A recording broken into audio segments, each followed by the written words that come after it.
अमरनाथ शक्तिपीठ प्राचीन पौराणिक कथाओं और बाद में हुई पुनर्खोजों का मिश्रण है, जो भगवान शिव द्वारा अमरनाथ गुफा में देवी पार्वती को अमरता का रहस्य बताने की कथा पर केंद्रित है। हालांकि ऐसा माना जाता है कि यह दिव्य घटना हजारों साल पहले घटित हुई थी, लेकिन बाद में 15वीं शताब्दी में चरवाहे बूटा मलिक द्वारा इस गुफा को पुनः खोजा गया।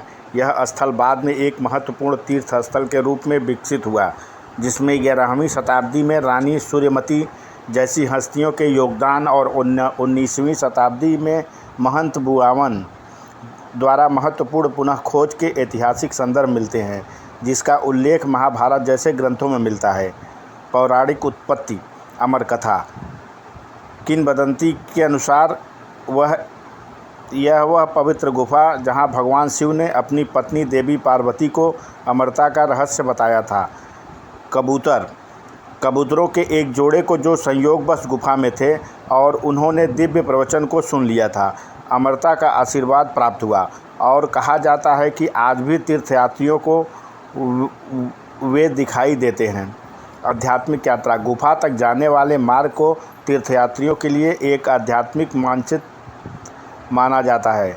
किंवदंतियों के अनुसार भगवान शिव ने मार्ग में विभिन्न स्थानों पर अपनी वस्तुएं छोड़ी थी। पहलगाम में नंदी बैल, चंदनबाड़ी में अपनी जटाओं से चंद्रमा तथा शेषनाग झील में अपने सांप।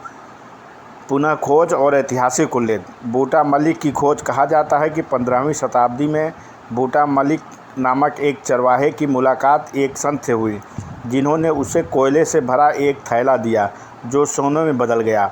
उस स्थान पर वापस लौटने पर उन्हें गुफा और बर्फ़ का शिवलिंग मिला, जिसके कारण पवित्र स्थल के बारे में खबर फैल गई।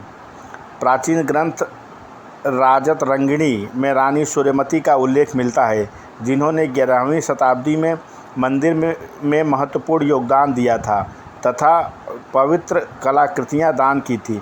19वीं शताब्दी का पुनरुत्थान। 19वीं शताब्दी में महंत बुआवन द्वारा गुफा की पुनः खोज की गई, जिससे लोगों में जागरूकता काफ़ी बढ़ गई और तीर्थयात्रा अधिक लोकप्रिय और प्रसिद्ध हो गई। बर्फ़ का लिंगम। यह गुफा प्राकृतिक रूप से निर्मित बर्फ़ के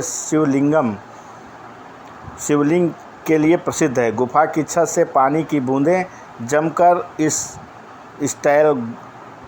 स्टैलेग्माइट का निर्माण करती है। लिंगम की एक अनूठी विशेषता यह है कि इसका आकार चंद्रमा की कलाओं के साथ घटता बढ़ता रहता है, जिससे इसका आध्यात्मिक महत्व और भी बढ़ जाता है। महामाया शक्तिपीठ। अमरनाथ कश्मीर शक्तिपीठ 51 शक्तिपीठों में से एक है। हिंदू धर्म के पुराणों के अनुसार जहाँ जहाँ सती के अंग के टुकड़े, धारण किए वस्त्र या आभूषण गिरे, वहाँ शक्तिपीठ अस्तित्व में आया। कश्मीर में अमरनाथ की पवित्र गुफा में भगवान शिव के हिम ज्योतिर्लिंग के दर्शन होते हैं।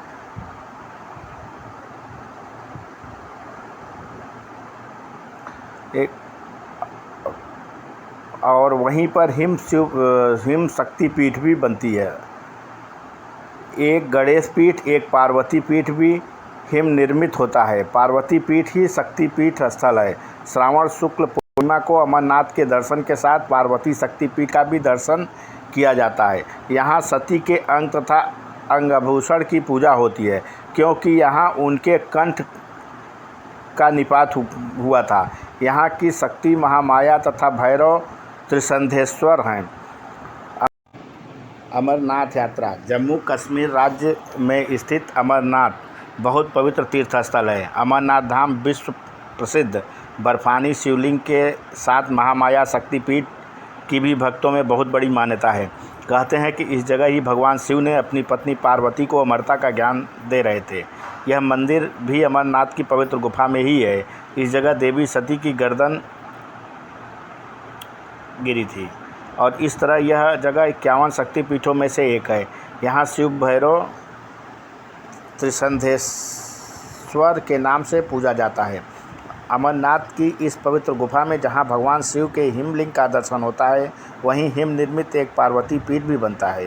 यही पार्वती पीठ महामाया शक्तिपीठ के रूप में मान्य है। अमरनाथ शक्तिपीठ भारत के कश्मीर में श्रीनगर से 141 किलोमीटर की दूरी 12,700 फीट की ऊंचाई पर स्थित है। अमरनाथ की यात्रा ध्रुव है। अमरनाथ गुफा तक जाने के लिए 2 रास्ते हैं।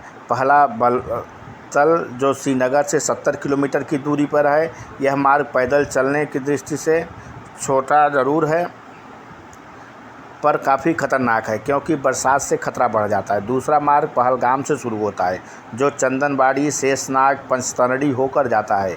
यह रास्ता बलतल रास्ते से ज़्यादा अच्छा है और चंदबाड़ी से 16 किलोमीटर की दूरी पर पवित्र अमरनाथ गुफा है। अधिसंख्य यात्री इसी मार्ग को अपनाते हैं। जम्मू से पहलगाम तक 12 घंटे बस की यात्रा, रात्रि विश्राम पहलगाम में करके यात्रा प्रारंभ होती है। पहला पड़ाव 14 किलोमीटर दूर चंदनबाड़ी में होता है। यह दूरी पैदल या मिनी बस से की जा सकती है। 9500 फुट की ऊंचाई पर स्थित चंदनबाड़ी में सर्द हवा तथा ठंड लगने लगती है। यहाँ पर यात्रा के लिए नुकीली छड़ियाँ खरीद ली जाती हैं क्योंकि यहाँ पर पदयात्रा प्रारंभ होती है।